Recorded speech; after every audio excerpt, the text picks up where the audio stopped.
ستیزہ کار رہا ہے ازل سے تا امروز، چراغ مصطفی سے شرر بو لہبی۔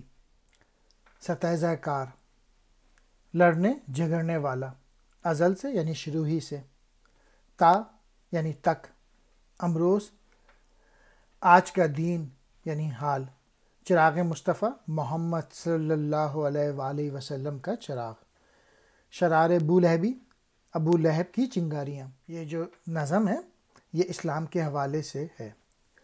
ان کا کہنا ہے کہ جب سے یہ کائنات وجود میں آئی ہے، کفر، باطل اور حق و صداقت کے مابین جو ہے وہ آویز جاری ہے، اور کفر اسلام کے خلاف ہمیشہ مارکا آ رہا ہے، لڑائی رہی ہے۔ حیات شعلہ مزاج و غیور و شور انگیز، سرشت اس کی ہے مشکل کشی جفا طلبی۔ شعلہ مزاج، آگ کی سی طبیعت والی، یعنی مراد ہے عمل کرنے والی۔ غیور کہتے ہیں غیرت مند۔ شور انگیز، جذبوں کو ابھارنے والی۔ مشکل کشی، مشکلوں کو برداشت کرنے والی۔ جفا طلبی، خوشی سے جد و جہد کرنے والی۔ زندگی کا جو مزاج ہے، یعنی انسان کو بنایا اس طریقے سے گیا ہے کہ وہ مشکلیں برداشت کرے اور سختیوں کی تمنا کرے۔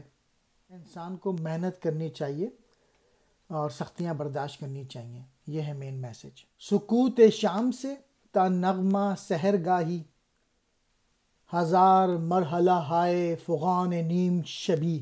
شام کی خاموشی سے لے کے صبح سحر تک رات بظاہر خاموش ہوتی ہے، لیکن اس کی خاموشی میں ہزار آہیں چھپی ہوئی ہوتی ہیں۔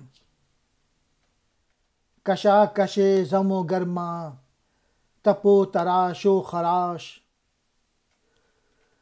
زاغاخ تیر دروں تبا شیشہ جلبی۔ اس شعر میں اقبال نے ایک شیشہ بنانے کے عمل کو بتایا ہے کہ جو شیشہ بنتا ہے وہ تاریک مٹی سے بنتا ہے اور بڑی خوبصورتی تیار ہوتا ہے، لیکن اس کو بنانے کے لیے بڑے مراحل سے گزرنا پڑتا ہے۔ یعنی اس مٹی کو آئینہ بنانے کے لیے گرمی، سردی، حرارت اور تراش خراش نہ جانے کتنی ہی مصیبتیں جھیلنا پڑتی ہیں۔ یعنی ایک انسان جو کہ بہت کامیاب نظر آتا ہے، اس سے پہلے وہ مختلف مراحل سے گزرتا ہے، بڑی محنت کرتا ہے، تب کہیں جا کے آپ کو کوئی آدمی کامیاب نظر آتا ہے۔